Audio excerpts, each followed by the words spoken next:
as entrepreneurs, we all know how money is important. The goal of a business is to make money, is to be profitable. It's one of the goals, maybe not the only goal, but it's one of the reasons why a business exists, is to make money. Sometimes money is flowing abundantly, and sometimes it's not. And depending on where you are in your journey, you may have faced this situation more often than others. What I'll say is that money shortage is part of every entrepreneur's experience. So if you're experiencing it for the first time and you're panicking and you're wondering if it's you have a problem, you don't. Everyone that I have met for over 30 years in the entrepreneurship community has had money issues. Small ones, big ones, expensive ones, large, deep, all sorts of issues. I want to give you 3 tips to make your business more resilient and better plan it, financially. So this video is about purposeful operations in the strategic narrative methodology, and specifically on the topic of agile planning. We think of planning as planning your tasks, planning your launches, but planning your finances is something that we could pretty much all need a little more help with. I'm always stunned, always shocked to meet sometimes tenured entrepreneurs who don't have the basic instruments to run their finances and run their business. So the 3 tips I have for you today are: build a budget, both on the business side and on the personal side. A budget is the basic instruments that you need. Second of all, build a emergency fund and learn how to use it. Learn how to use it. It's not because you have a lot of money on the side that you necessarily know how to use it when it comes to needing to use it. So we'll go into detail a little more here in a minute. The third one is do whatever it takes to bring money. Sometimes you have to flex your mindset and flex your scope. Of course, do whatever it takes has limits, and I hope you are ethical in the way you use this principle. We're getting to that. So back to the first one, build a budget. Imagine you're driving a car in the fog or in the dark, and you have no lights and no instruments, no visibility, and you don't know your speed, you don't know your direction. It would be the same. That's exactly the same. That you would easily and quickly crash. If the road is straight and there's no one on the road, you can drive like this for a while. But then every road starts winding and has other people, and then it's very risky. You're going to crash. So running a business without a budget is the same. You need the basic instruments that give you, on a weekly, monthly, yearly basis, daily basis, how much money you have and how much money you're planning on spending and bringing in. Grab a template for a zero-based budget. That's it. Look it up. I'm happy to give you mine. If you comment or contact me, I'll give you my template for a zero-based budget. Happy to do that, but you can find it's very easy.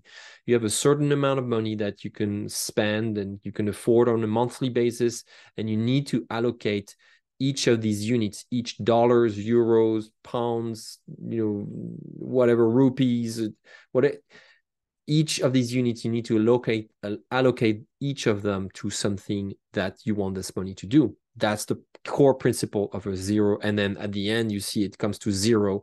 And that's the core principle of a zero-based budget. So equip your business with a budget immediately. Don't wait. Start simple. Maybe just a few categories. What are you spending? What do you need? You need online tools like your email, your website, your application stack. You need maybe a little bit of money for marketing. You need money for supplies. You need money for transportation, for communication. What are the basic stuff that you need? And the thing that I really recommend is to know your numbers, right? If I ask you right now how much you need on a monthly basis to run your business with the bare minimum, would you be able to know that? So if you are at the beginning of your journey, start there. If you are already, if you have an established business, make sure that you know your numbers. The first thing. I'm always shocked. I mean, I have met recently 2 co-founders, and they've been in the professional services field running a successful agency. And for over 20 years, and they're running into struggles. And the first questions is like, how much are you making? How many clients you have? And they're staring at me like, they're like, well, we can give you a rough order of magnitude, but also in terms of clients, we don't know exactly how many clients we have. Like, okay, so we'll have to look into this. I met a team of 5 co-founders 2 months ago, and they could not even tell me their number. So build that budget so that you know where you're headed. This will relieve your anxiety. This will bring down your fear, your stress, all of the bad feelings that get in the way from operating at your best and being creative and being resilient and building a business that lasts for a long time. So first tip, budgeting. Let's move on to the second tip. Second tip is build an emergency fund and learn how to do it. See, I split that into two parts. So part one, build an emergency one. So immediately open a savings account, put a little bit of money here, maybe $1,000 or $500 or $100, whatever you have available, and start doing this on a regular basis. Build the habit of every week, every month, putting a little bit of money on the savings here. This is for rainy days.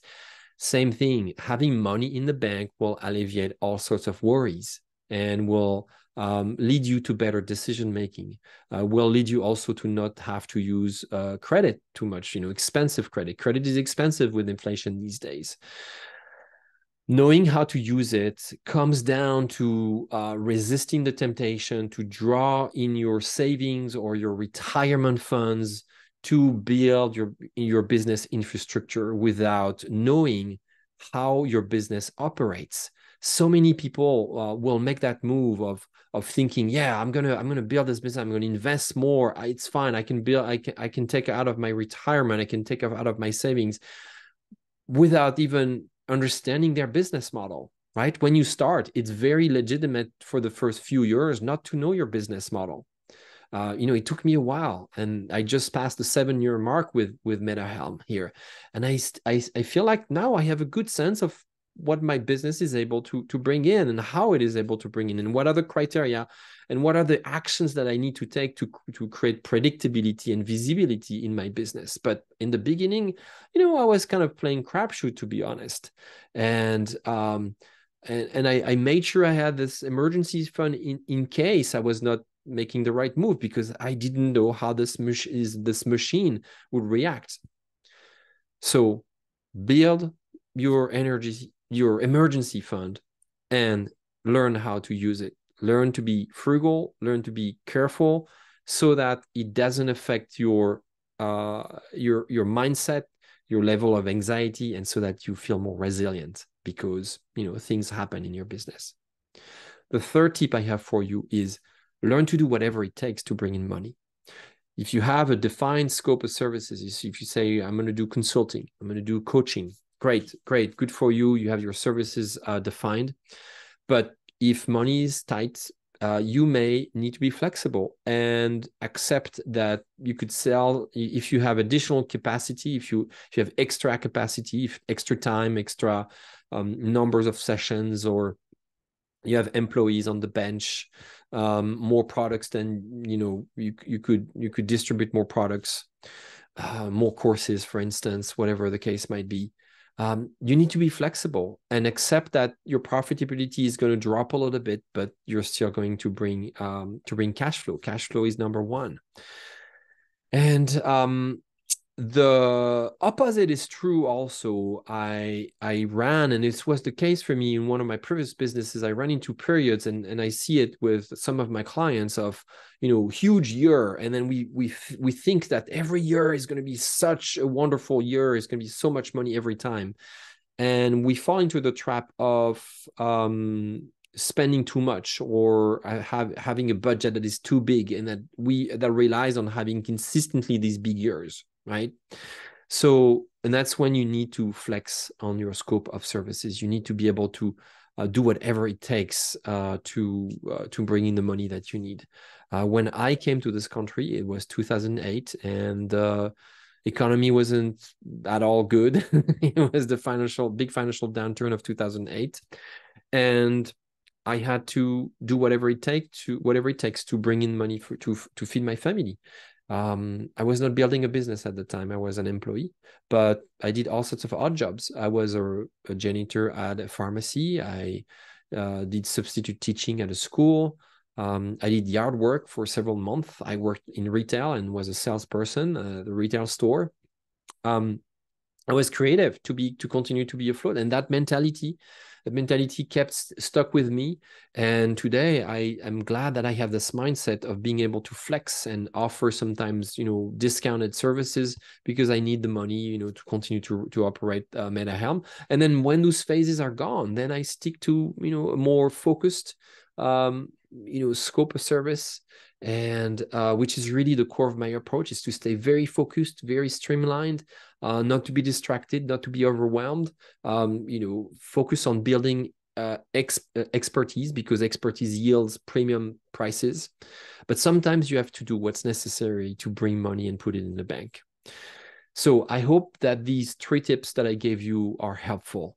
And I'm always interested in hearing your thoughts, your comments. If you are in a period of money anxiety, money is scarce, you have a short runway and you don't know exactly how it's going to happen, implement those 3 things immediately and right away, and make sure that money doesn't impact negatively how you think, the decisions that you make, and the energy that you continue to bring to your clients, because your business is bigger than this phase, is much bigger, can have a much greater impact than just a few weeks or a few months of being tight on cash.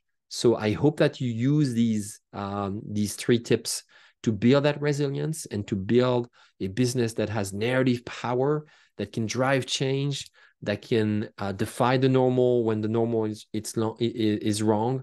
And being on a mission, that's what I define here.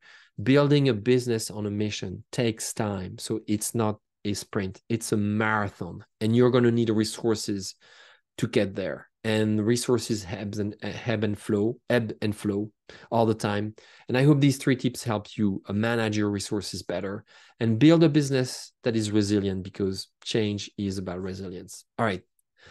As always, I welcome your comments, your questions, and look forward to seeing you thrive financially. Thank you so much.